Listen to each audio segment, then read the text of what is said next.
Hello and welcome to episode 173 of Dude and a Monkey. My name is Ian Loring and as always I am joined by... Matt Foster. Hello everybody. Yeah, Mark's sounding a lot more awake than I am. Busy day. Coming up on this week's show, which we're recording over 2 days because Ian had a busy day, we're going to be reviewing the latest horror hit in a summer of horror hits, the James Wan produced Lights Out. We're doing some what we watched, probably some trailers and whatnot, the huge. So, Mark, how's everything with you? All right? Yeah, not too bad, not too bad. It's been a hectic day, have you? Yeah, work and road works and stuff. So, fun. Yeah. Even though I flipped the Xbox One S and got a £75 profit on it. Yes. Because I'm a motherfucker. So do you still no longer have a 4K player then? No, I'm just getting a replacement Samsung. Cool. Fuck it. I'm done. So was the console thing? Did you just not get on with it, or was it not good? Or no, it was fine. Don't get me wrong. If you're like into Xbox, then it's all good. But I just had to look at how much they were selling for, and I was like, let's see how much I can fucking get for this thing.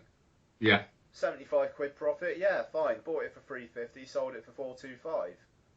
It's not bad, is it? You know, fuck it. That'll do. So as long as your Samsung player costs a lot less than that, yeah. Oh, mate, yeah, no, I ordered one, 315.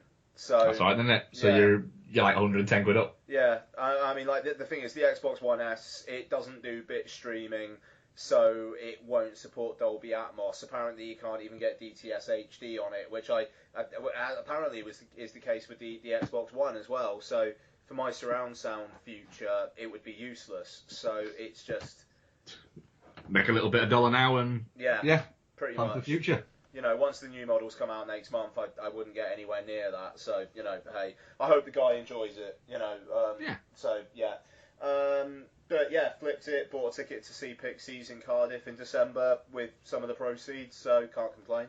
Sweet. Yeah, man. Okay. Anything from you? No, I think it's been a relatively quiet week actually, hasn't it, in the movie world? Yeah, pretty much. Yeah, I saw tonight. It's just broken that Doug Liman's going to be directing Justice League Dark, which is something that Guillermo del Toro was attached to a while back, where it's like some of the darker heroes of the Justice League doing some fighting.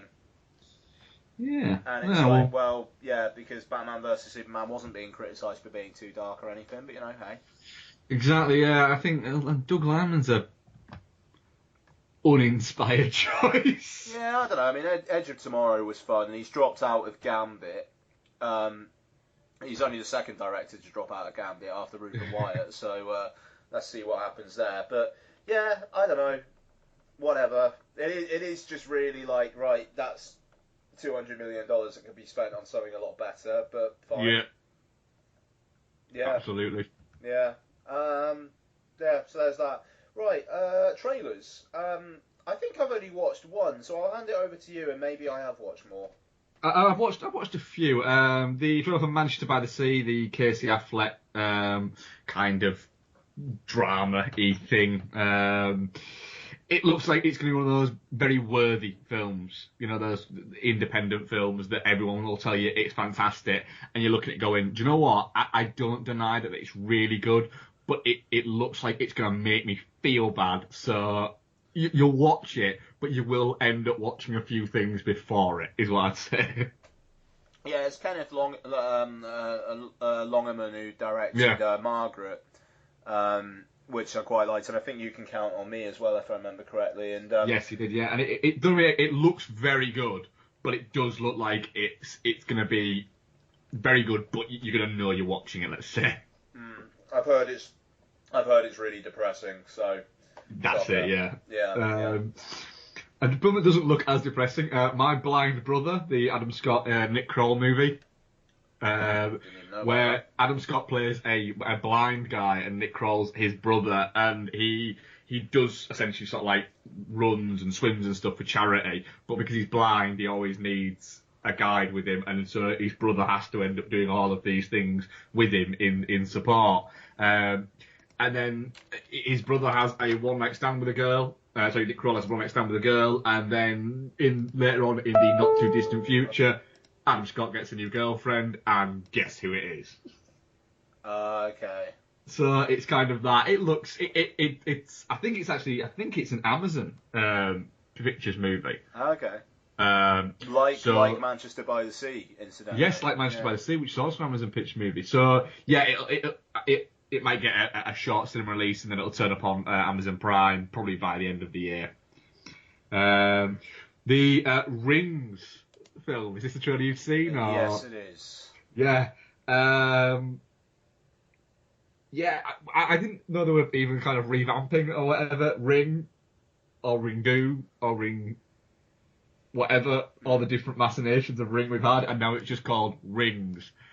Oh God, it just looks so like.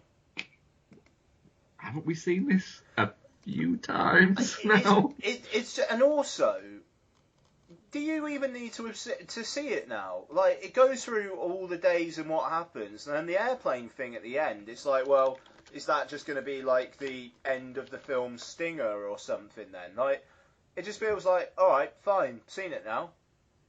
Yeah. It just doesn't, don't need it. Yeah, is what I'm going to say on that.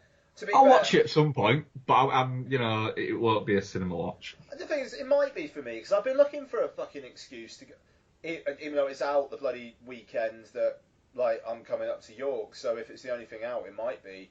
But, it might be, yeah. Yeah, actually, what is out that weekend? I should have a look.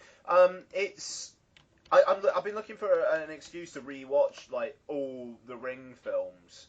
And like in October, kind of feels like it might be appropriate. So, yeah, I don't know. I might actually do that for my sins. A mega ring, sure. Well, no, I'm not going to force you to do it, But I'm going to do it.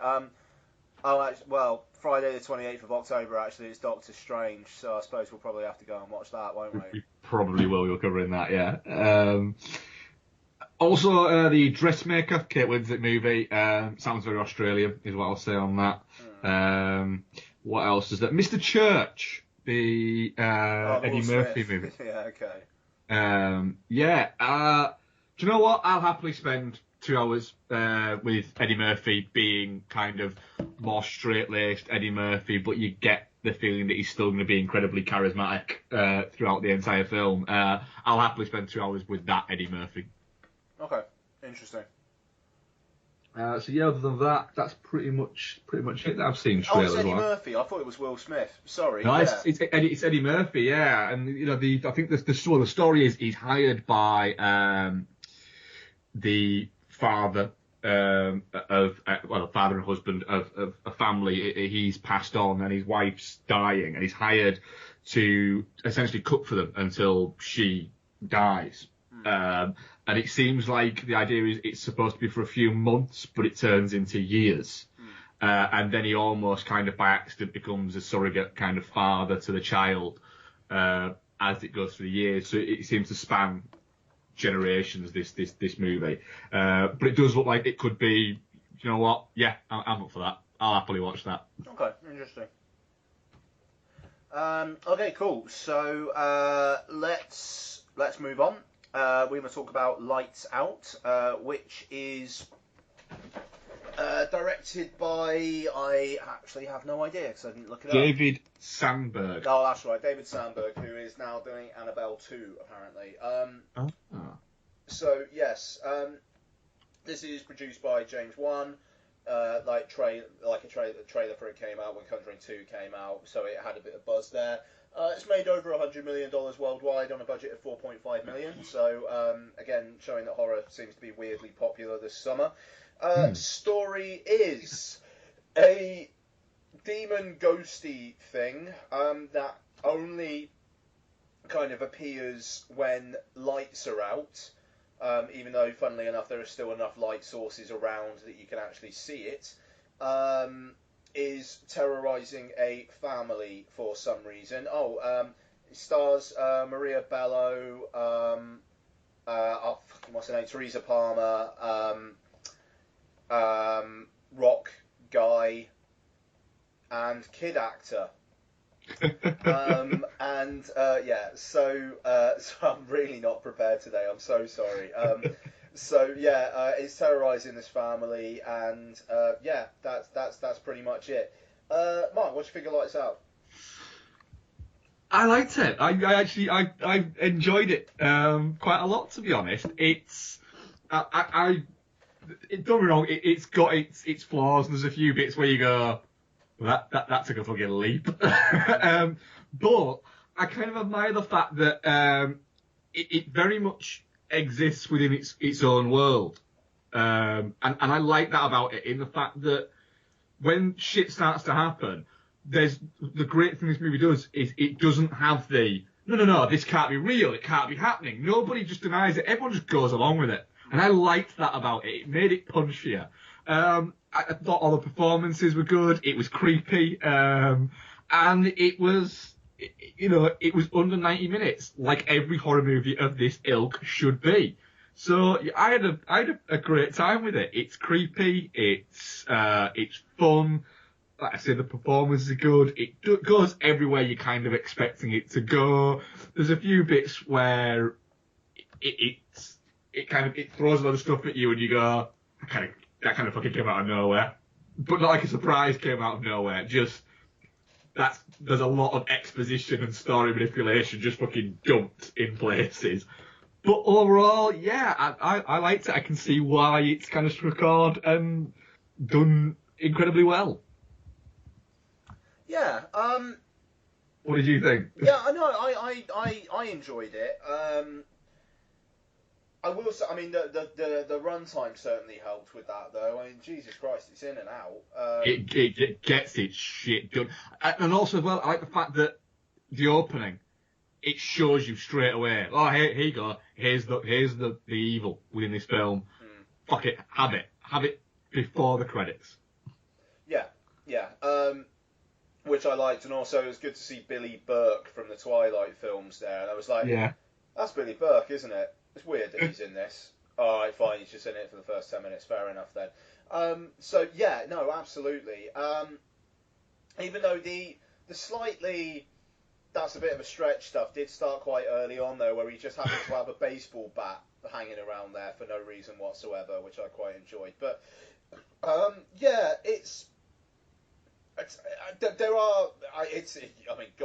God knows it's not perfect, but it's pacey.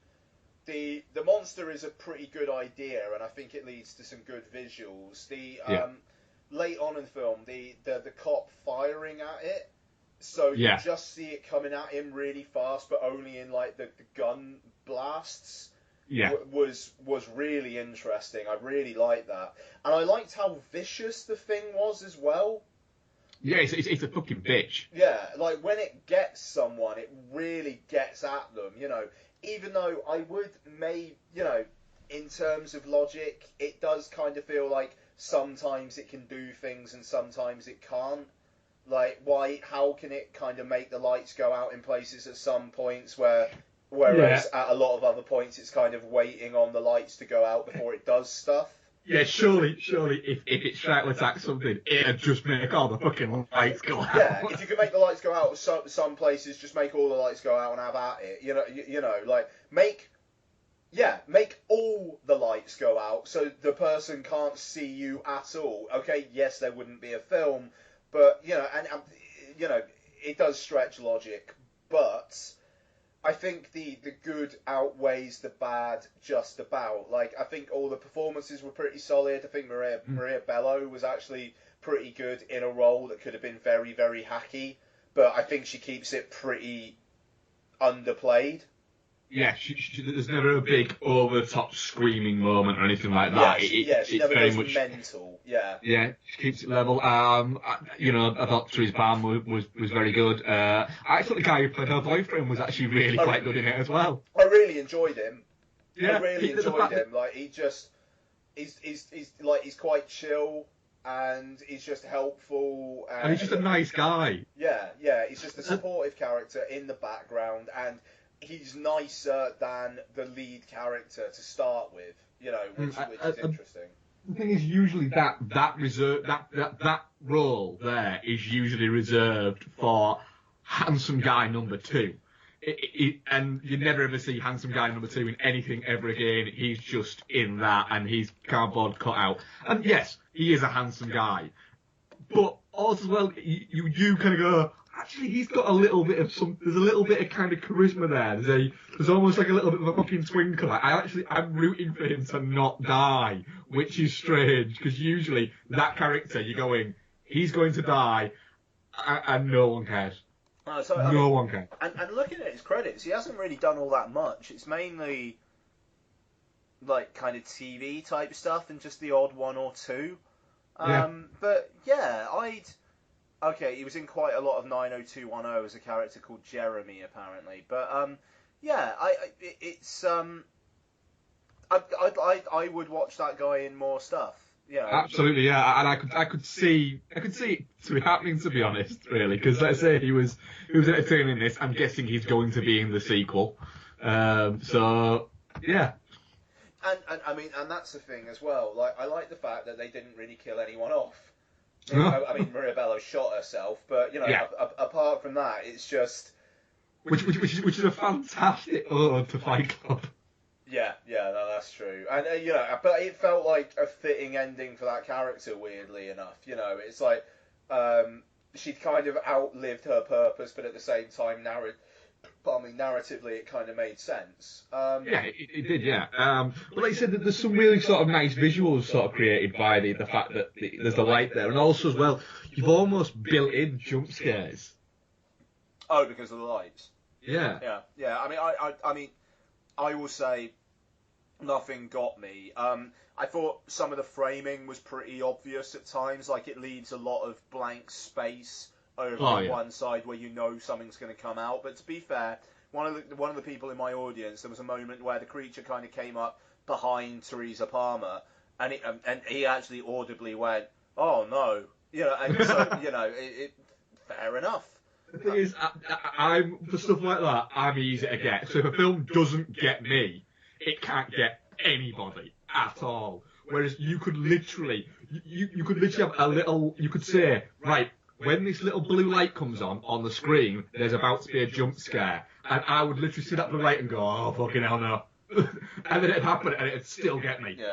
Yeah. No, absolutely. But just going back to the pacing thing, I love that it was Sunday evening, we just got back from a weekend away, and it was like, Lottie was asleep, Donna was alright, it was like, it's 20 to 10, there's a showing of Lights Out at 10:45 at the cinema that I could drive to and get there before the film starts. Dom, do you mind if I go? What time do you think you'd be back? Well, 10:15 start, I don't know, probably be back home by about 11:30. Yeah, fine. It's just like, there you go, less than 2 hours, I'm in and I'm out, and I watched a nicely paced horror film. Yeah, well, I watched it, I went to see it on Friday night. I met Becky from work, and the cinema is literally 5 minutes from the corner from Becky's work, not 2 minutes from the corner from Becky's work, and she finishes around 5:30ish, so 10 to 6 showing, and 10 to 6 showing, and I said to Bex it all, she says it was about to start, she said, well, what time does this finish? And I'm like, well, screen time said it kicks out at like 7:30, but it can't. But sure enough, it kicked out just after 7:30. Yeah. So we went out for something to eat. So we'd watched the film, got home, got changed, and were out having something to eat. Mark, you still there? Hello, yeah. Fuck, that worked. Okay, brilliant. All right. Sorry, mate. So, you can't really be that uncharitable to a film where, you're out eating dinner by that time after a day at work, It's just... No, you can't really. And like I say, I think maybe it was the fact that, part of my opinion might have been that I went into it where I'm a little bit, I'd seen the trailer previously, when I'd watched, whatever we covered the previous week, at the cinema, The Shallows. So I'd seen the trailer for it when I got to see The Shallows, and I got to see The Shallows around a similar time, and I thought, do you know what? Yeah, I'm all right with that. That looks all right. And then the fact that I was sat down, I'd had a coffee, I was set, sorted, and like, right, I'm happy to let this kind of wash over me, and then go out for something to eat. And I wasn't expecting kind of much. I was expecting, if there's a 6 out of 10 movie in this, I'm happy. And then it was quite good. And I was going, no, do you know what? I'm all right. And then the moment where she goes into her stepdad's office, and she's just going through all of the essentially exposition to show us what the fucking monster is. And I was like, that's a jump, really. That she just happened to stumble upon that. Yeah. But then when it's explained later on that it was her stepdad was doing all this research, you're like, oh, well, okay, you've retrofitted that. I can accept that now. Because it just felt a little bit weird that you just went in the office and there was just all that fucking stuff there. Even though I do like the fact that, like, at the start, it's like, he's having to work late. It's like, okay, buddy, I'll be home soon. I'm sorry. And it's like, but he's doing research because he's worried that his wife is basically being stalked by a ghost. But no, he's going to stay on late at the office. Yeah, which is a little bit weird. Yeah, but little bits like that, you can kind of, I think, you get to kind of forgive and go, do you know what? I'll accept that because the rest of it was fun. It was fun. This was what horror movies of this ilk were like 15 years ago, before everything became a little bit nastier. And it kind of seems like, through the sheer efforts of people like James Wan, that we've gone back to this type of horror, you know, less, it's not everything's gore porn and, you know, I'm gonna rape you kind of horror. There's a little bit kind of a softer side to it, and it's about freaking people out. It's about kind of making people feel a little bit unsettled and not just trying to shock people. Sure, yeah, I get it, yeah. No, exactly, and like the whole kind of torture porn of the like, mid to late noughties for about like 5 years or so. I mean, it's interesting that something like the Green Inferno, Eli Roth's film, it is, you know, it kind of just does nothing, and yet Eli Roth, like five years before that, was really hot shit. And yeah, I mean, it's interesting to see that kind of that sea change. I mean, the weird thing is, I still maintain that Eli Roth is one of the biggest myths in modern horror. I don't think he's ever made a good movie, and I don't think he's ever produced a good movie, to be honest. But he kind of appeared and went, oh, Eli Roth, he's the new king of horror. It's like, but can anyone work out why? I know he's a charismatic guy and he talks a good game, fine. But can anyone work out why? And it kind of seems like now his directing career is pretty much, do you know what? Just don't bother. Yeah, I mean, I'm mixed on Roth, you know, but yeah, that's interesting. But I mean, it is promising though, isn't it? And I mean, yeah. Absolutely. Like you said last week, we've had some, you know, this and The Conjuring 2, and there was a couple of ones that we've covered that have been good, just really solid. And we've got Don't Breathe coming up in a couple of weeks as well. You know, yeah, which again looks like a solid kind of horror film. Yeah. So I mean, like I said last week, it kind of seems like mainstream horror is kind of kicking the shit out of indie horror, at least for me at the moment. Absolutely, yeah. That's interesting.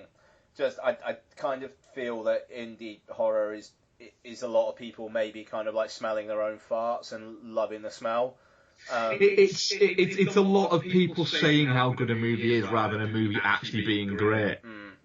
You know, it was like when you had sort of like the early 90s, every film that kind of that someone was championing had to be an indie film, and you end up with a lot of studio movies that people went, oh, this indie classic, and it's like, you do know that's a fucking studio movie. You know, but I mean, you look at the James Wan's production company, Atomic Monster. I'm just looking at there. They've done 3 movies so far: Annabelle, The Conjuring 2, and Lights Out, which have cost $51 million, and yet their gross is in excess of $600 million. That's fucked up. I mean, good on it. Yeah, and you know what? I didn't personally like Annabelle. I thought it was quite weak. I know that you yourself and Noel covered it as well, didn't they? You both enjoyed it quite a lot. But I really like The Conjuring 2 and I really like this. And you know what? I'll happily watch an Annabelle 2. Totally. Yeah, I mean, we got Ouija 2 coming out in October, which is directed by Mike Flanagan. Yeah. Which makes me a lot more interested in Ouija 2. And Yeah, well, I couldn't give a shit about it, but you attached Mike Flanagan, and I'm like, all right, fair enough, I'll give you a go. Yeah, no, exactly. You know, it's horror's in a bloody interesting stone, man. And Rob Zombie's new one, was it 31? Yeah. Yeah, I mean that's coming out, and people are saying some interesting things about that as well. I mean, I contributed to that. Sorry? I contributed to that. What, like Kickstarter? Yeah. Nice.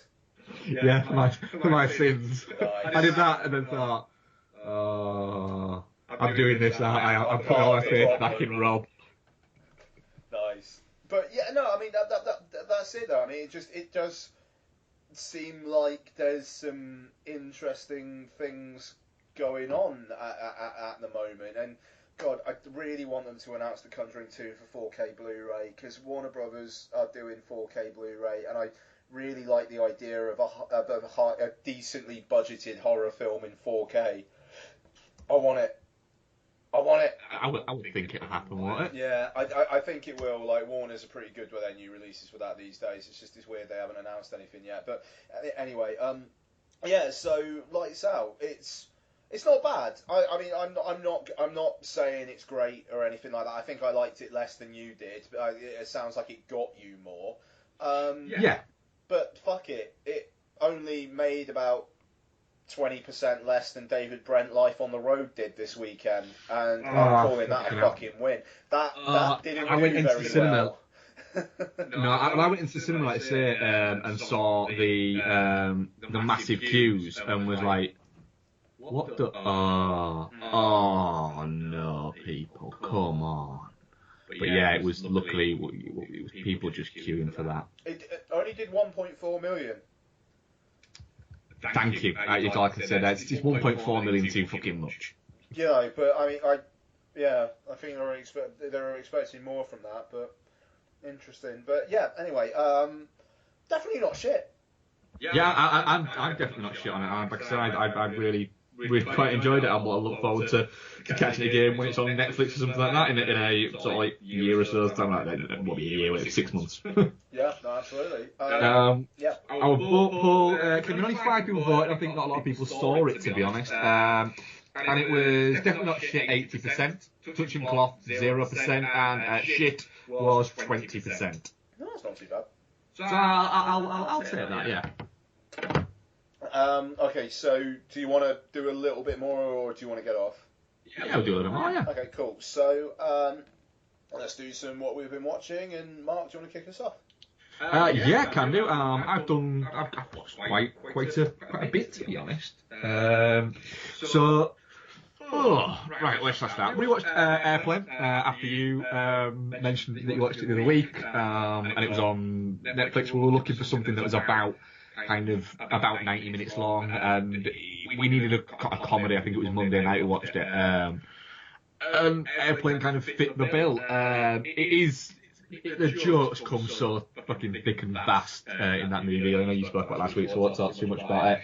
But it is fantastic. But I'll say I watched Airplane too, so I might speak about that when you're done. But go on. All right, cool. I haven't watched that in years. But Bex has watched Airplane a couple of times, but only a couple of times, not as many as I've managed to power through. And she completely forgot about the automatic pilot thing. Oh, the blow up, yeah. So when the automatic pilot came on, it was one of those laughing moments where I actually had to pause it and make it again, her composure again, to actually finish rewatching the film. So there are a few kind of moments in that. It really is a great film. I'll let you do Airplane 2, and I might as well do it now. It seems like a good it seems like a segue. Doesn't it? So yeah, Airplane 2, which it's a lot of the same jokes again. Yeah. Like at one point, someone has a flashback to a joke that happened in the first one, and then the same joke happens to them again, and it's staggeringly lazy in its construction there. And again, like the airline pilots with the names like over, under, Roger, and all that kind of stuff just happens again. Yep. But it's got its moments. The moment where the guy is talking to Shatner, and it looks like he's on a screen, and then it's revealed that he's just on the other side of a door, is pretty great. And Shatner, like, just going, right, everybody give up. That's it. They're gone. That's it. Turn all the lights off. Turn all the power off. We're done. And then everybody just looks like genuinely like they're about to all leave and just let everybody perish. And then they come through on the mic again. I quite like that. But yeah, it's the same film again. Like, yeah, it is. It wasn't even written by the same people, no, was it? It's not. It was written and directed by one guy. Oh. Jesus Christ. Yeah. Anyway. Yeah. It's written and directed by one guy. Abraham Zucker, I don't think had anything to do with it. No, they didn't. But Robert Hayes, Julie Haggerty, and the guy who plays Captain Over are all back in it. And then you got some of like the passengers. That was the word I was looking for from the flight, kind of back in it again in cameos. Yeah, it's just it is quite lazy, but it has its moments. It's again really really short, so you can't hate it. But the hit rate is certainly not anywhere fucking near the first. No, it's not anywhere near it, is it? No, and I mean Leslie Nielsen is sorely missed. Yeah, well, always is, isn't he? But yeah, anyway, crack on, mate. Cool. I also watched Pineapple Express, a movie that I didn't like when I first watched it, but every time I watch it now, it just grows more and more in my estimations. It's fantastic, so I don't really speak that much about it. I've watched loads, so I'm going to cover the ones that I know I've previously spoken about and just kind of breeze through those and go into more detail on the other ones. Have you watched The Hangover Part 3? Which I still maintain is a great film. It is insane that Todd Phillips managed to get this movie made and managed to get 100 million to make it. It really is. Good for you, yeah. Insane. And it must be the fifth or sixth time I've watched it, and I still really enjoy it each time. So yeah, it's really strange, my affinity for that movie, I'm not going to lie. And I also rewatched Summer School, the Carl Reiner movie, which is fantastic, and I don't know why it isn't held up in higher regard. It really is just such an entertaining movie, and I watched that on Sunday morning as like my Sunday morning kind of chill out with my breakfast movie. So that was great. But one of the ones that I can talk to in a bit more depth, because I've not spoken about before, was I watched the Angry Birds movie, which you spoke about last week. Oh yeah, okay. It's alright, eh? It's really quite good. You know, I mean, don't get me wrong, it's not fantastic or anything like that, but it is a lot better than the Angry Birds movie has any right to be. It's really quite entertaining, to be honest, and funny, and I like the fact that it doesn't become the game until the last 20 minutes. It just gives you all of these things, and then it becomes the game in like the last, like I say, like last 15, 20 minutes. Danny McBride voices one of the characters in it, doesn't he? The bomb. Do you think that he essentially was doing a bit of a Seth Rogen impression? Sure, yeah. For it. I do like the fact that Sean Penn's character, who Sean Penn's character is, and I really hope that it was him doing all of those bits. Yeah, that's amazing. Which is fantastic. Jason Sudeikis is playing Jason Sudeikis, and Josh Gad is playing Josh Gad. But yeah, it's funny, it's charming. Like you say, there's a solid paedophile joke in there. Yes. Yeah, I had fun with it. I'd be baffled as to work out how anybody could not have a perfectly alright time with that movie. Yep. We watched The Mechanic. The Jason Statham movie deserves we'll be covering, I think, The Mechanic Resurrection this week. Next week. Yeah. Sure. Yeah. Are you alright with that? Yeah, no, it's fine. What? Yeah.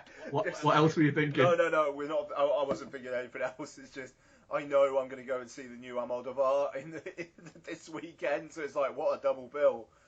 Yeah. Well, I might actually go to see 3 films this weekend. I might be going to see The Mechanic, Resurrection, the new Almodovar film, and War Dogs as well. Nice. So I might triple bill it this week. But yeah, The Mechanic's great. It's a really solid action thriller. I remember really liking it when it first came out, and I've watched it a few times. And it really holds up, and I think it's kind of elevated by the fact that it was made as to be like a VOD, a straight to VOD kind of Statham movie, and he was just coming off the back of The Expendables, so his stock was a little bit higher than it previously had been. And then you had Simon West was directed, and this I think is the movie that got him the Expendables 2, I think. Without question. Yeah. And then you're adding Ben Foster in there, and also you're adding Donald Sutherland, so it adds a little bit more weight to it. But it's a cool movie, and it works, and it's fun, and I think it's the reason you can see why, despite the fact that it didn't really make money, why they've gone, do you know what? It might not have made money, but a shitload of people watch it on Netflix, so I think we should give it a sequel. Yeah. And the final one I watched will be one that I think you've watched as well, so we might be able to discuss it a little bit further. Now You See Me Too. Yeah, it's one of the worst films I've seen so far this year, to be honest with you. I'll let you go first on this one then. Yeah, Now You See Me Too. The first one was a competent, fun, jaunty thing with a nice twist ending. This one, because the thing is, they pretty much announced they were gonna do a third one around the time that this one came out, and it was like, does anyone care? Like this summer has kind of been the nadir for sequels nobody really was that bothered about. Yeah, but it still made money. This made money. Yeah, it did. It can't have turned a profit, really. Oh, it did. Yeah, absolutely did. Yeah, 90 million budget, made 320 million. Fuck off. Yeah. Shit. Yeah. All right. That probably did make money then. Jesus Christ. Which isn't too far off what Now You See Me made, to be honest. So it's that solid kind of look. We're not going to make billions, but we're going to make a decent amount of money. Yeah. Now You See Me, 75 million budget, 350 million. All right, fair enough.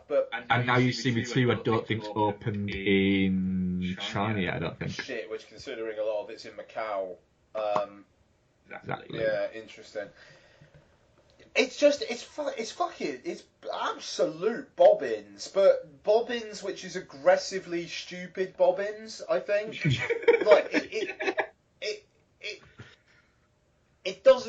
It genuinely doesn't make a lick of sense. The characters don't really feel like the same characters from the first one. I mean, Mark Ruffalo, who's this like cool, steely FBI agent in the first one, and then it's revealed, spoiler alert, at the end of the first one that he was actually the mastermind behind it all along. Yeah. Now basically becomes the guy who people in the FBI suspected all along, even though there's no hint of that in the first one whatsoever. Yeah. And and not only that, only a year's passed, and they suspect him of that, yet he is the guy who is still in charge of chasing them down. Yeah. No, yeah. I mean that one guy like really calls him on it. It's like no, we'll just still let him do his thing. So he's there, and they turn up. Also, police response times in this film are a delight. Yeah. like, the climax at the end, the New Year's Eve thing, the FBI are looking for him. Interpol have put out a warrant for them, I think. And yet, they're all able to do 4 separate shows being live streamed all over the world. I mean, live streamed on the Sydney Opera House. Yeah. And yet the police just come up right at the end and go, oh, damn it, we've missed them again. Yeah. Do you know why you're not catching them, guys? Because you're not fucking trying hard enough. That's straight up. That's it. I mean, it is... Jesus fucking Christ. And also, well, that these guys are, all of them, with the exception of Lizzie Kaplan, who we'll come to in a minute, all of them are supposed to be essentially like they became global stars off the, what is it? Yet none of them like seem to be kind of hiding that much. Yeah. They're all at a show where they think they might be, and none of them are wearing masks, they're just walking around, and nobody's going, hang on a minute. And this is a tech expose where they will have had facial recognition sort of software everywhere. Yep. And nothing goes, wait a minute, that's Woody Harrelson. Or is it his evil twin? There's an evil fucking twin. Yeah, Woody Harrelson is an evil twin. Woody Harrelson's an evil twin that has a hair transplant. Yeah. Morgan Freeman. Like, yeah. What? The what? Yeah. Is he a good guy? Is he a bad guy? I can't remember from the first one whether he's a bad guy all the way through, but I think he is. He's a bad guy all the way through. He's a magic debunker, isn't he? Yeah. And then it turns out that... It turns out that Morgan Freeman has said to the producers, I'll come back, but only if I get to be a good guy. Yeah, and only if you write me the fuck out by the end of it. But he'll be in the next one. Don't kill me. He'll be in the next one. It just... Morgan Freeman loves a paycheck. Yeah, I mean, and Michael Caine does as well, you know, and I mean... especially if it's a magic movie paycheck. Yeah, yeah. Because the thing is, Radcliffe, I think, is quite good. Yeah, I was going to say, Daniel Radcliffe is not terrible in it. He's good up to a point. And the point is where he's good, and he's a bit creepy and a bit sinister and a bit kind of, he's clearly fucking with them and everything like that. And then the minute Michael Caine turns up, and spoilers for Now You See Me Too, right? I'm going to spoil it from here. The minute Michael Caine turns up and it's revealed that he's his dad, he spends the rest of the movie going, "Come on, Dad, let's get him." And that's it. And his performance goes off a fucking cliff. And I like Daniel Radcliffe, but yeah, it's stupid. Lizzie Kaplan is far too Lizzie Kaplan for the movie. I'm out with her. No. Her character in this is essentially the same character as she plays in Hot Tub Time Machine. And we all know my feelings on Hot Tub Time Machine. But her character is essentially the same character. She also doesn't appear to do any magic. And one of the nice things about the first one was the fact is that a lot of the magic that they were doing was you could see them doing it, and it was realistic, and you could see it actually being done. Almost all of it in this is literally, you can fight an entire team of trained police officers if you can do a bit of magic. Yeah. Card throwing, you can just teach that in like a couple of days, and you can just throw this thing around for seemingly no fucking reason. Right, yeah. The card throwing sequence.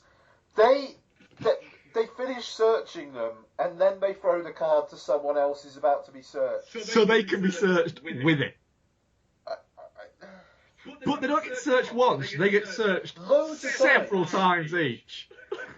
And also, the guy who says to search them, it turns out, at the end, is one of the good guys. Yeah, he's fucking on it. He could have just said, don't search him. Yeah, just shut your mouth. Yeah. You don't, like, I literally, it is the most incoherent, like, feels like it was written as they were shooting it. Yeah, I mean, yeah. It's baffling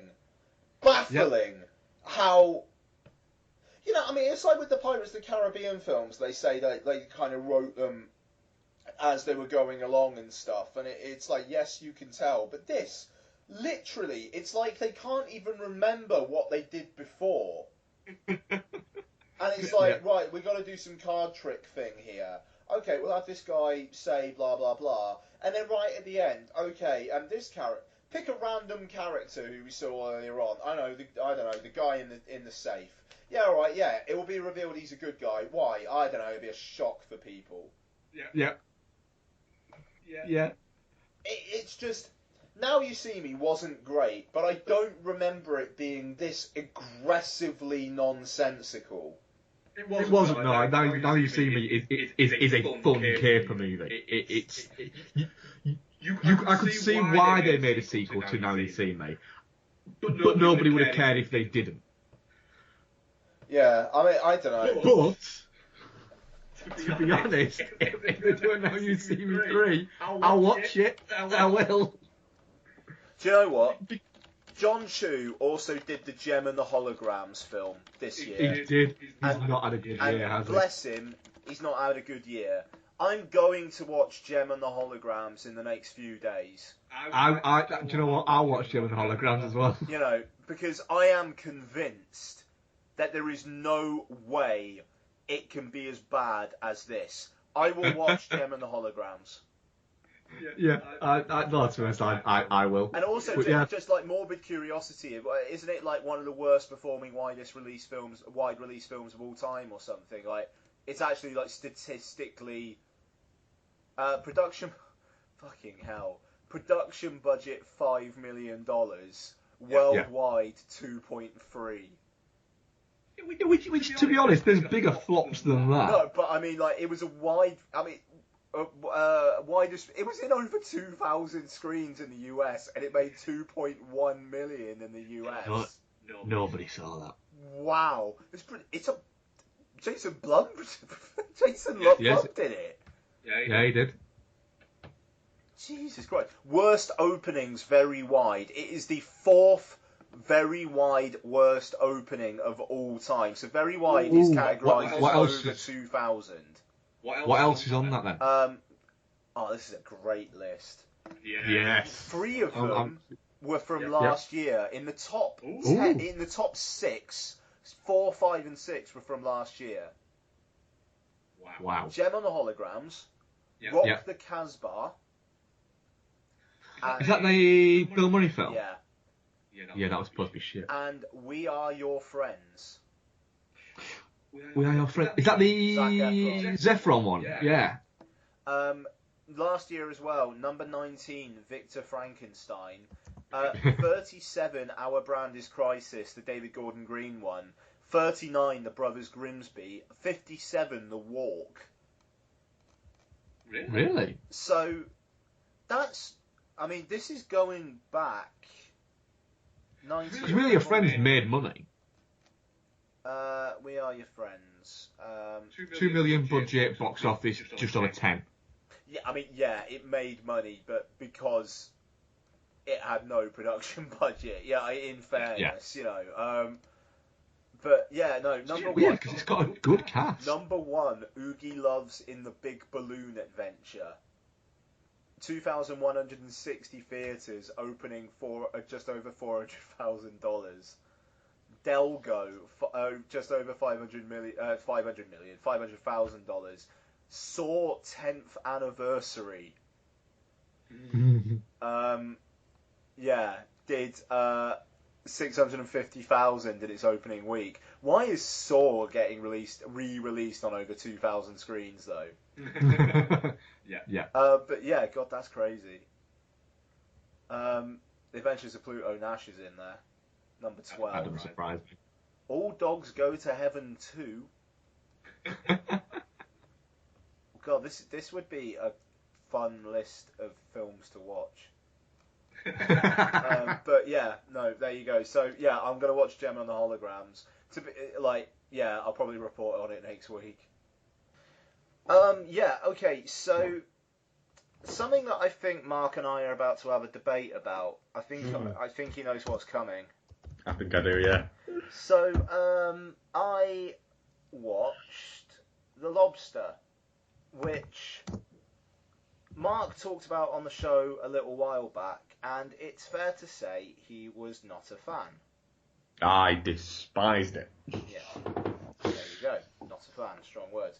So this is the latest from Yorgos Lanthimos, I think, which is now on Netflix in the UK.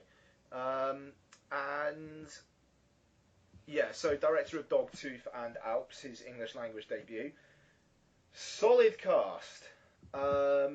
So Colin Farrell, Rachel Weisz, John C. Reilly, Ben Whishaw, Olivia Colman, Michael Smiley, Lea Seydoux. I think a lot of kind of Hey That guys. Yes, yeah, there is actually a lot of Hey That guys in it, yeah.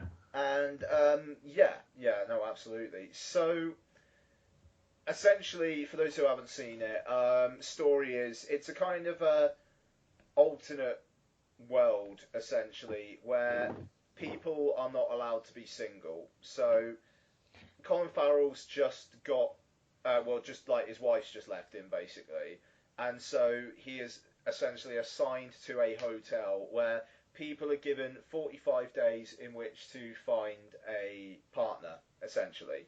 Yeah. But otherwise they get turned into an animal of their choice. So he decides he wants to be a lobster if anything happens. And essentially the first half of the film takes place in this hotel where Colin Farrell is trying to essentially find a partner, and John C. Reilly and Ben Whishaw are people there who kind of become friends essentially. And then the second half takes place in a kind of a colony of loners. And in that colony, no one's allowed to have a partner. And Farrell finds himself there, and what you know, falls in love with Rachel Weisz. So, yeah, now the thing is, I remember Mark saying at the time that anyone who liked this was basically pretending to like it. I said something along those lines. Yes. Yeah. I really like it. It's a Kool-Aid drinker. I'm a Kool-Aid drinker. Now the thing is, in fairness, I went in thinking, right, if Mark is this against this, I'm prepared for this to not be very good. So I started laughing pretty early on, and I laughed a lot. I enjoyed the first sort of half an hour, 35 minutes. I was well on board, and then it just fucking just goes off a cliff for me. Yeah, now, I will agree. The second half of the film is not as good as the first half. The hotel stuff, I think, is generally more interesting than the stuff that happens after. But I do think that the stuff that happens after also has its moments. The world of the lobster and the way that people deliver their lines and the sheer oddness of it really spoke to me, and that took me back because I thought it was going to be very like, oh, we're trying to be clever, and you know, there's essentially like pretensions to saying something. And I'm not too sure what the film was trying to say, other than everybody's kind of shit. Like, everybody's a bit shit. And the world's a bit shit. So, Colin Farrell's character has faults. Rachel Weisz's character has faults. But seeing them... And with Rachel Weisz's voiceover, which I really liked as well, it's almost like she was reading it from cue cards. That's almost just how everybody delivers their lines in this world. When she's talking about the hand language that they've made and how, like, by turning to the left it means I love you more than anything in the world, and by turning to the right it means we're in, like, so they're on to us, they suspect us, and they've got to make sure that they don't confuse the two signs. I don't know, that just the sheer lunacy of that, and yet it's all very downplayed on screen. I really like. It's got the cinematography of like a Lars von Trier film, like just or in some of his films where it's very dank and it's almost damp. But and the dialogue kind of feels like that as well. But what they are saying and what you're being shown is so odd and absurd at points that I don't know. I really got into it. I really, really liked it. Sorry. I'm glad other people like. I just cannot fathom why on that movie. It's one of those where it pushed every single wrong button for me. But as always, if other people like stuff, other people dig it.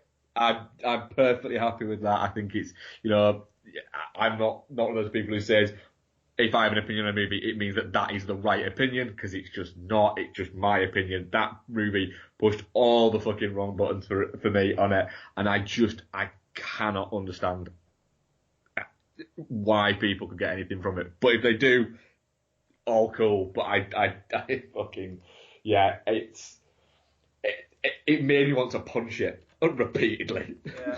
I certainly, I do think that if you don't get into it, as you obviously didn't, I can absolutely see why you would be like that. It is one of those films where if people like it, I'm fine with that. I'm fine with it. If people like it, that's cool. I like an awful lot of movies that other people don't like. If anyone tried to tell me I had a message, I would then go, no, I'm sorry, no. That's bullshit, right? It is a bunch of oddities thrown together. And if a message happened to arrive somewhere within that by accident, then it's completely fucking by accident. So that is where I would start to think it's actually people went, oh no, it's about the blah, blah. No. It's not. Yeah, I that's the thing. Like, I'm not too sure really what it's about, if anything. I kind of don't really think it is about anything. Lanthimos just seems to have an opinion that everything's a bit shit. And I think, I don't know. I think seeing that up on screen can be a bit of a turn off. And if you think he's actually trying to say something else, then 100% that could be a turn off. But I don't know. I got into it. I really quite enjoyed it. It was weird though seeing the girl who played the girl that Saoirse Ronan made friends with in Hannah. Seeing her in this, with Ben Whishaw as a husband and having a kid, even though it's made up, the kid kind of thing is an affectation essentially, but that was weird. She seems like really young casting for that role. I don't know if you remember the girl I'm talking about, but frankly, she looks like she's 12, and it was odd. But yeah, anyway, so that's The Lobster. I liked it. Mark didn't like it. I mean, on not Metacritic, Letterboxd, the average rating is 3.8. 4 is the most popular rating by the looks of it.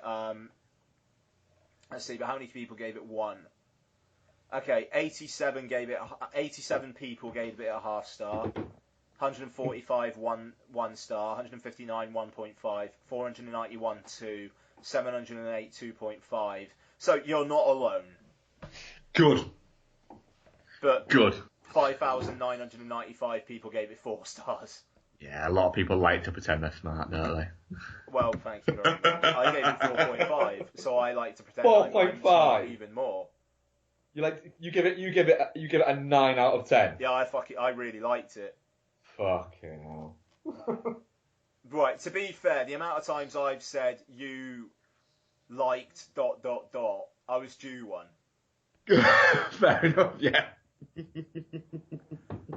So, yeah. Moving on. I watched a couple of Kurosawas, one of which I have written up a piece, one I have not yet.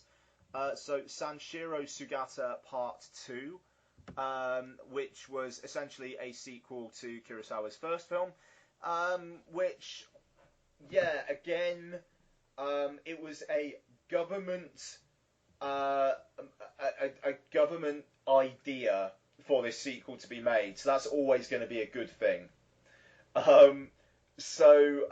Yeah, basically, he is back. This time, again played by Susumu Fujita.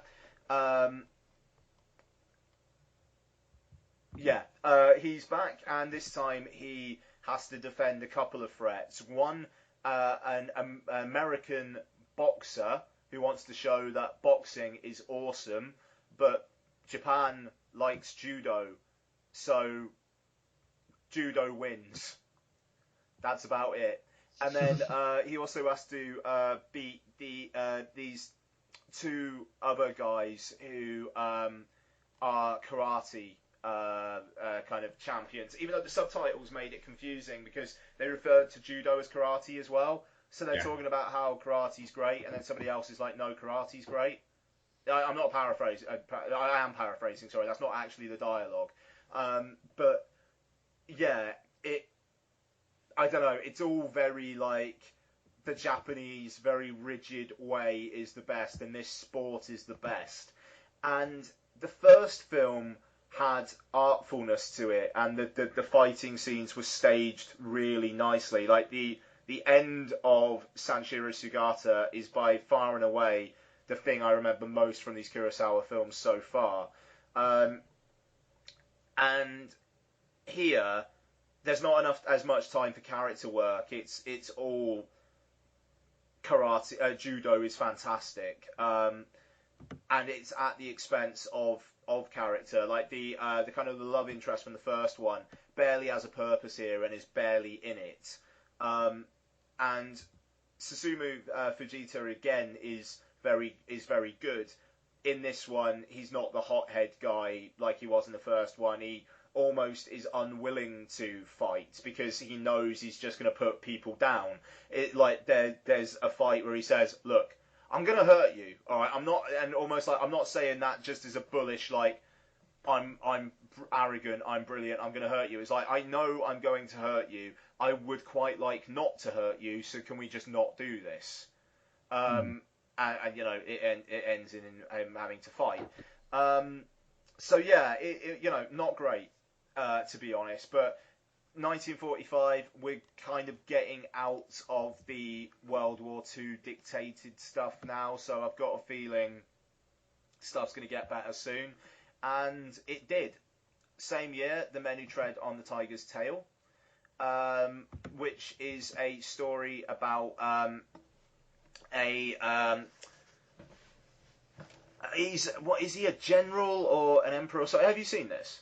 Yes. Yeah, it's like he's like a leader who is trying to get through an enemy territory disguised with him and his like entourage disguised as priests, and they meet a porter who knows straight away. It's like, yeah, we know there's a load of there's you guys dressed as priests trying to get through this realm, but the porter kind of takes a liking to them, and so they all try and get through this like enemy territory. And basically the kind of the set piece of the film, it's only 59 minutes long, but the set piece is a section I think is probably about a half hour long, where they are at a gate and they have to persuade the people at the gate that they are genuinely priests, and the tension that is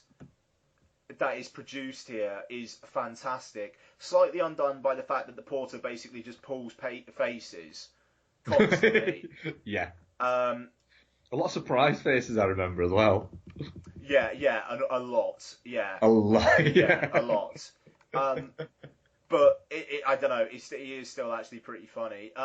And yeah, just because the thing is, like, the two heads of the gate, this one guy who wants to believe the priests and one who really doesn't. And it was, I don't know, the whole kind of like the respect for priests kind of going above enemy divisions, I actually thought was quite touching. Weirdly, just the way that this religion kind of brought everybody together, when usually religion is essentially the Rosetta Stone of what's caused every war. So when you get down, when you well, not every war, but a lot of wars when you get down to it. So I thought that was interesting. So yeah, I had a really good time with this one, and I've got a feeling there's going to be a lot of like 4 and 5 star films coming up, and I'd go for 4 with this. I really enjoyed it. Yeah, it was banned originally, wasn't it? Really? Yeah, it was banned by the Allied occupying forces. They banned it because it was too Japanese. Wow. It was banned originally, I think, for not for long, for about. Was it made in 1947? Was it made 1945. Yeah. I'm just looking on 45. IMDb now. Production had to be halted briefly as Japan surrendered. Yeah, and then it was banned until the early 50s, when eventually the Allied powers essentially decided, re-signed another treaty, and it was allowed to be released. Yeah, 1952. Yeah. God, that's crazy. It's weird, isn't it? That I think Allied forces. I think they were New Zealand, Australia, the US, overseen by Britain, essentially. I think it was. That's crazy. I mean, because like, I don't know, it doesn't really feel like there's anything particularly like propaganda-y or government mandated here. Yeah, it was just. I mean, it was a different time when things could be banned quite easily. To be honest. Yeah, no, totally. So I've got. Wow, what the hell is Asu o Sukuru hi to Bito next? No regrets for our youth. Okay. 2 sisters, one a dancer, the other script supervisor at a big movie studio, become embroiled in union activities when a strike is called in sympathy with striking railway workers. All right, I'll watch that. Yeah. Again, another short one as well, an hour and 22 minutes. Like, none of these have been longer than like 80 minutes so far, and yeah, when the hell do I actually start getting into the big ones? It's not. I mean, even sort of like things like I think Stray Dog that's just over 2 hours. I think that's coming up soon, isn't it? Yeah, one when you think Sunday is an hour and 47. Yeah, I mean Rashomon, which is sort of 3 or 4 down the line. That's only 88 minutes long. Drunken Angel. What was that? Hour and 42. Cool. Yeah. Fair enough. Yeah, cool. Even though, to be fair, I'm not like, I'll watch 3 hours of a Kurosawa film, no problem, but it's just, it's interesting. Yeah, okay, so, that was some Kurosawa. What else have I watched? Yeah, a couple of other things. I watched, for the first time, On the Waterfront. Oh, right, yeah. Which was on Mubi. It's now not on Mubi, it expired last week. But, yeah, man, amazing. Like, it's brilliant. Have you seen it? Yeah, it's good, Have you seen it? Yeah, a fair old few years ago, yeah. I've not watched it for a while, but I'm looking at it now going, I really should rewatch this. It's fantastic. I will say, Marlon Brando does look like he's wearing a mask of human skin. Like, he's got a weird face. He does. Yeah, man. Like, he really does actually in that. Yeah. But he's like just properly heartbreaking in this. So for those who don't know, Marlon Brando plays an ex kind of washed up boxer, Terry, who is essentially now a kind of an enforcer for a waterfront mob. Essentially, it's Johnny Friendly, played by Lee J. Cobb, who's a boss of like a union of dockers. Terry somewhat unwittingly leads a man to his death. The man's sister, played by Eva Marie Saint, essentially tries to find out how he died. And a priest who... Was it Rod Steiger? Was he the priest? I think he was, yeah. Yeah. Sure he was, yeah. Yeah, he teams up with Eva Marie Saint and later Brando's character to... oh no, it's Carl. No, it's Carl Malden. Yeah, sorry. Rod Steiger played his brother. He's not in it much. Teams up with Carl Malden to basically try and defeat the corruption essentially. And it's pretty heartbreaking. Like obviously the scene, I could have been a contender. You know, I was kind of surprised that only actually happens about halfway through. Like it kind of feels like that's going to be the big climax of the film, and it's not. You know, I thought that was really surprising, and instead the ending is this like knockdown, drag out fight between Cobb and Brando, ending with Brando having to take a rather symbolic walk, which was amazing, and. It was you kind of know how it's going to end, but you're also kind of willing it, and you know you're kind of thinking maybe it's not going to end the way I think it's going to end. Maybe there's going to be tragedy, and you know where it does end is fantastic. I mean, Eva Marie Saint is great. I think it was her first role, if I remember correctly. It is, yeah. And she's got some really good, solid, kind of slightly regretful chemistry with Marlon Brando, which I really like. And Lee J. Cobb is a brilliant dickhead. Just fantastic. Looks great. Music's brilliant. It's threatening and claustrophobic when it needs to be, but it's really wonderful. Most like heartbreaking killing of a bird I've ever seen as well, in a film, which is something I suppose. So yeah, it's pretty special. It was on the waterfront, and really liked it. And lastly, really solid one watch, Money Monster. Oh yeah, I've got this to watch, but not actually watched it yet. Yeah, like hour and a half long. Like plot gets kicking about 10 minutes in and pretty much doesn't stop until the end. It's essentially George Clooney plays a kind of TV personality who gives tips on on investments and stuff. And after one goes wrong and a company loses hundreds of $1 million overnight due to a glitch, Jack O'Connell plays a kind of a normal guy who invested a load of his money in that company, lost it, and then basically holds George Clooney on hostage live on TV to find out why. So there's a lot of moving parts here. George Clooney, Julia Roberts, Jack O'Connell, Dominic West, all around doing various different things through the film, but it keeps ticking very nicely. There's a brilliant moment involving Clooney's character about halfway through where he makes a grandstanding speech and then something happens which is fantastic.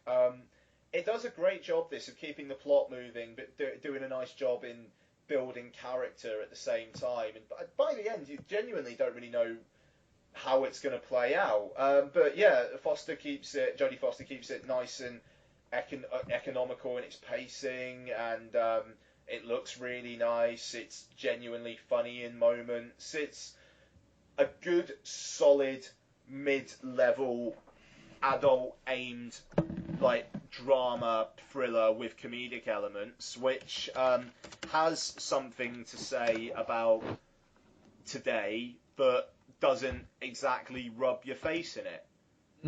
I've liked all of Foster's so far. I haven't watched this, but I've been a fan of her other directorial films, to be honest. You know, they've not been magnificent, but they've all been entertaining, at least. But at the very least, entertaining. Yeah, I mean, it's certainly my favourite of the films of hers I've seen so far. It's really worth a watch. I will very likely never watch it again. But I had a very, very solid time with it, and cost $27 million, made $93 million worldwide, so it made money and good on it. Yeah. So yeah, Cool. Money Monster. Fan. Yeah, good. Cool. I'll hopefully be getting to that this week. Nice. So yeah, that's me done. Have a look and see if we've got any emails. We probably don't because of you lot, but you know, hey, let's check, shall we? You never know. We might be surprised. We might be surprised. We usually are if we do get one. That's usually the surprise. Yeah, indeed.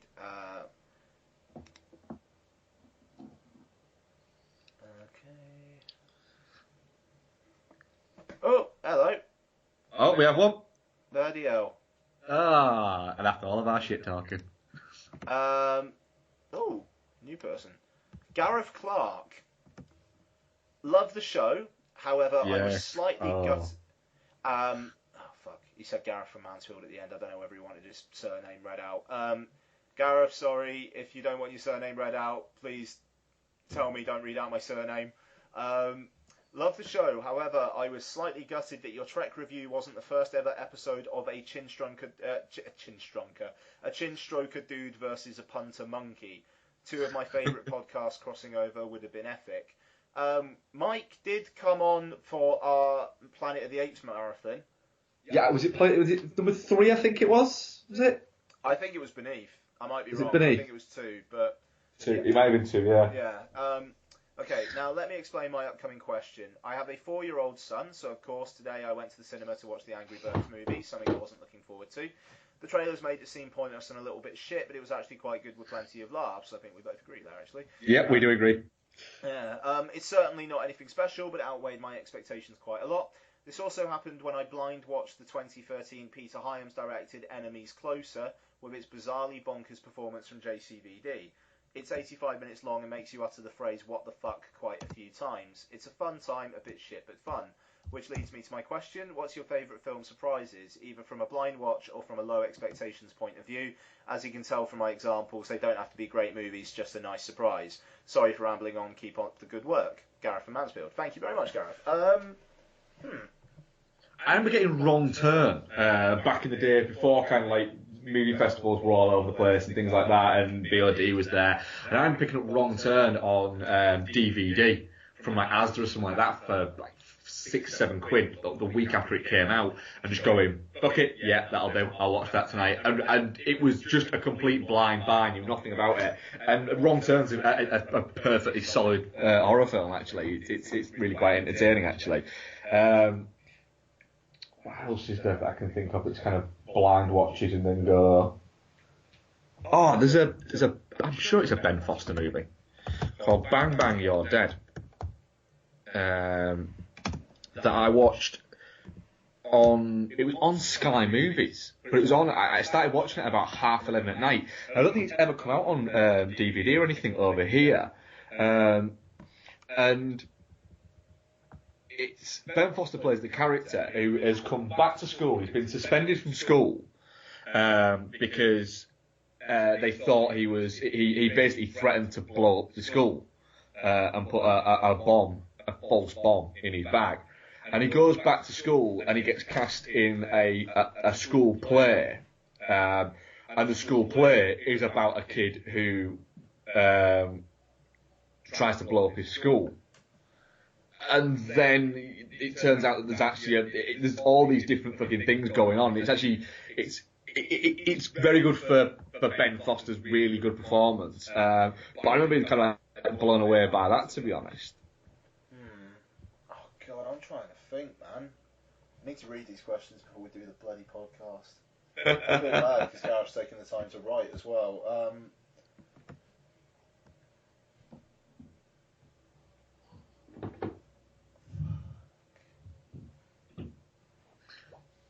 We've mentioned this a few times on the show, but Devil's Advocate, I didn't know anything about it before watching it. And we need to do a Devil's Advocate commentary. We really do, yeah. Actually, we do. Yeah, I think we should do that at some point very soon. Yeah. No, totally. But yeah, I just didn't remember. I didn't know anything about it. Like, my dad mistakenly thought my stepmom said I could watch. Me and my stepbrothers at the time could watch it. When nope, we shouldn't have.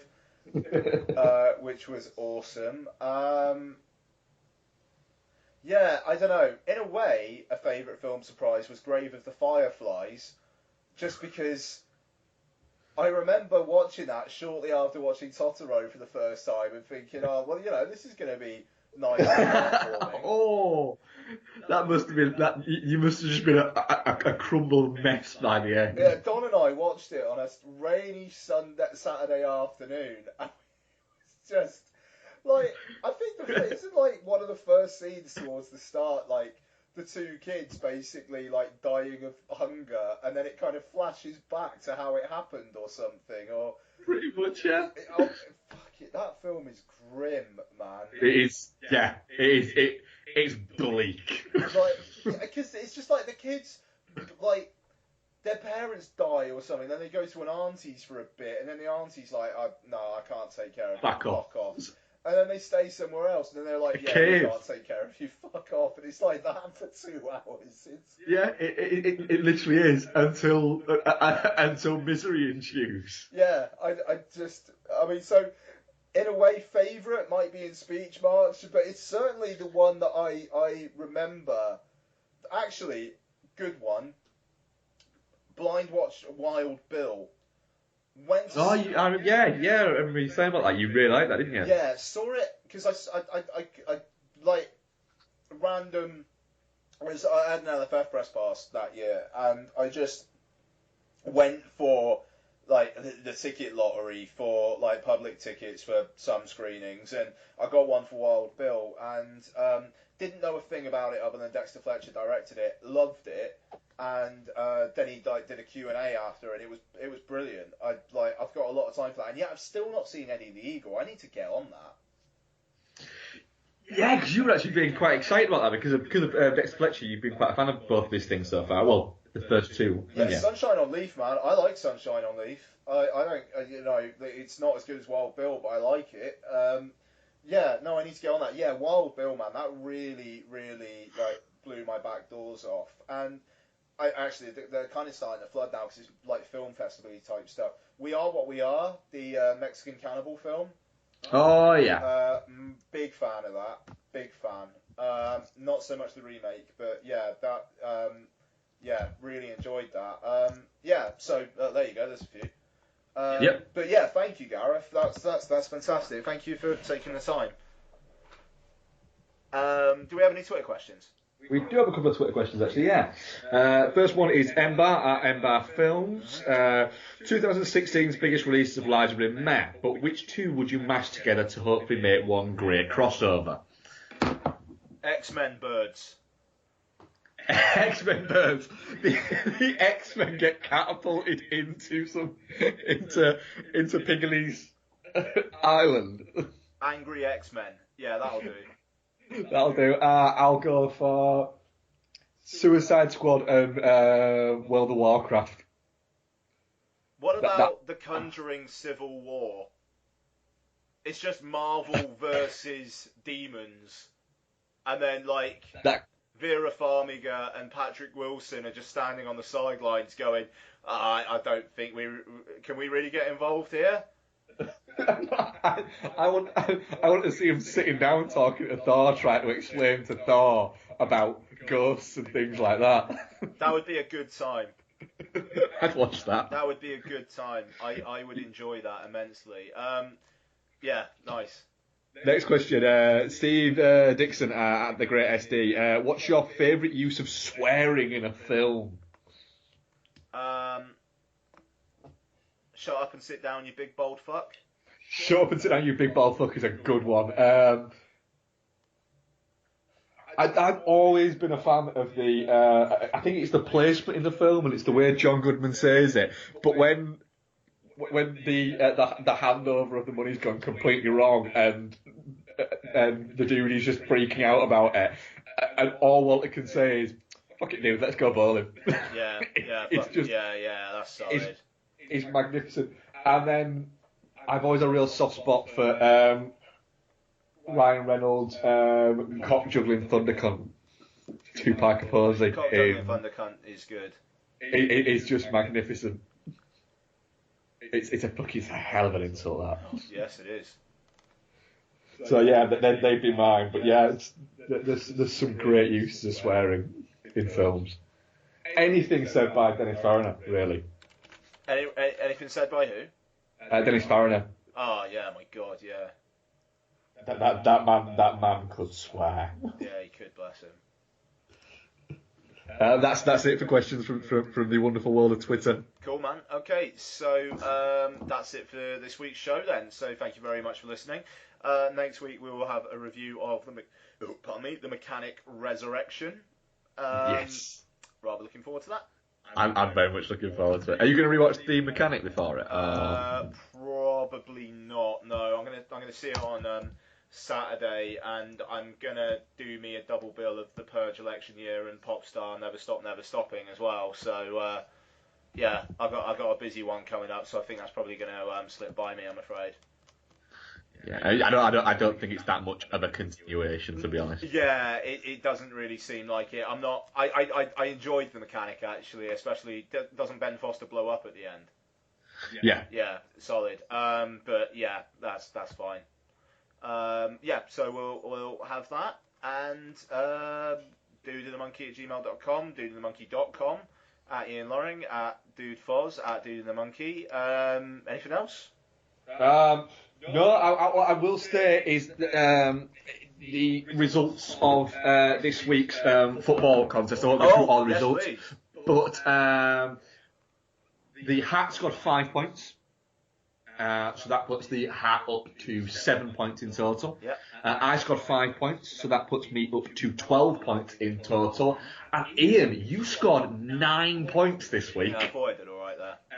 So that puts you in the lead with 14 points. Booyah! Yes, it was that. And how did your team fare in our fantasy league? Because mine did shit again. I got fucked. You really did, didn't you? Yeah, no, I got look at really, yours, really yeah. fucked this week. And I won the first week as well. I think I'm against Ben this week, so... Let's have a little look. I think you might be, actually, yeah. Yes, you are. Yep. I'm hoping I can actually fucking win this week, so I'm getting pissed off. You what, sorry? Getting pissed off with not winning, so I'm hoping I can win this week. Yeah, well, I hope you do. You're not playing against me, so I hope you do. Yes, that's it. I'll always root for you when you're not playing me. Nice. Cool. So yeah, that's going to do it then, guys. Thank you very much for listening. I think I've been more awake in this part of the show than I was in the first part, so that's something. But hopefully I'll be awake next time as well. Thank you very much. Bye bye. Bye.